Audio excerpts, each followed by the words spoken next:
All right, welcome to the book of Judges this week, and this is the Bible in 5 to cover the book of Judges. The book of Judges is kind of a depressing read. There's not a lot of high points in the book, and that's kind of the point.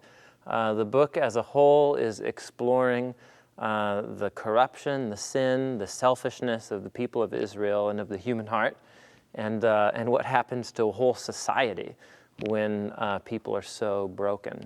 So you remember the context of this part of the story. The people are now brought into the promised land under Joshua, and they're living in the land.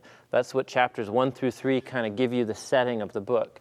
And while the people of Israel were able to drive out some of the Canaanites who were living in the promised land, chapter 1 sits there and tells you they did not drive out all of them. Many, many Canaanites were still left in the land.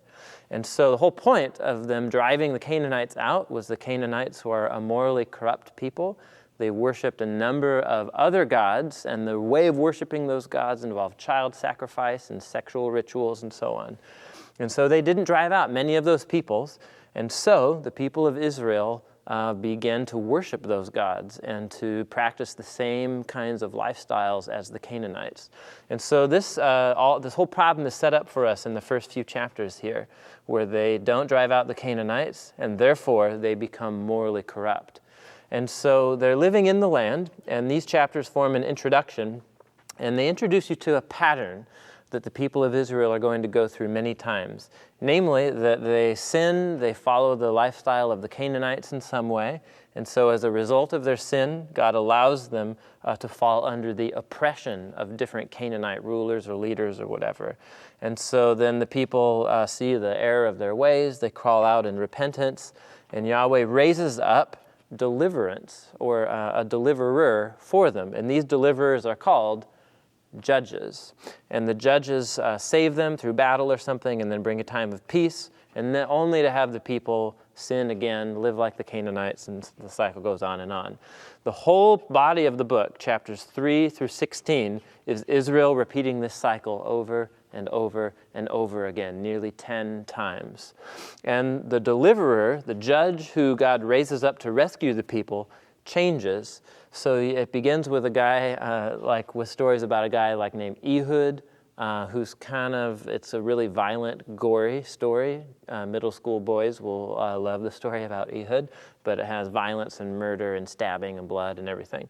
But, as you go on through the story, the judges, who are not like people who sit at benches with gavels and, sit in a courtroom. Judges was the Israelite name for a military ruler or a military chief who would raise up to rescue the people. And so every deliverer becomes a worse and worse and worse kind of person. So Ehud, he's okay, he's clever.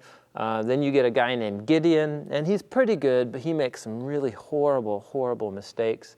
You get a guy named Jephthah here who sacrifices his own daughter. He thinks that Yahweh is a Canaanite god who wants him to sacrifice his child. And then the last deliverer is Samson, who chapters 13 through 16 are dedicated to him. And he's a horrible person, beginning to end.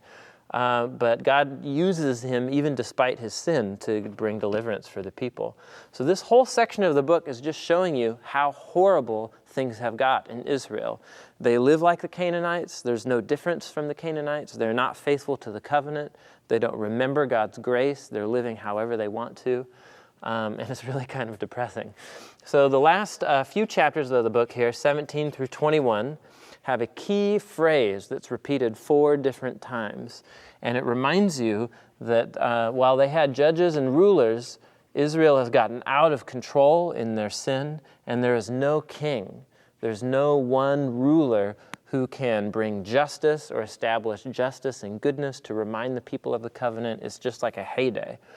These last chapters of the book of Judges are not for the faint of heart. They're violent, they're bloody, they're gory, and they will horrify you. But that's their point. It's like watching a movie like The Godfather that is just watching people destroy themselves, essentially.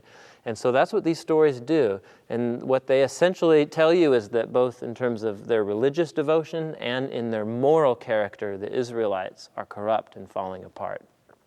They need a king.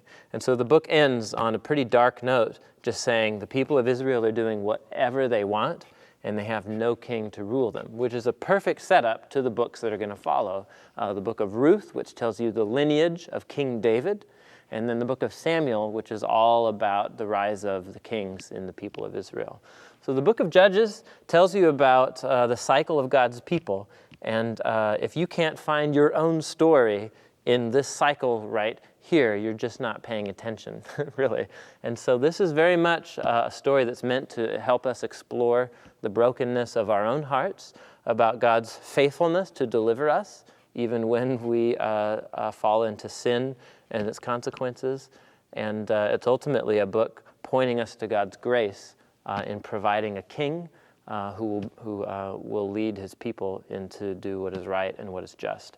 So hope that's helpful for you, and there's the book of Judges. See you next time.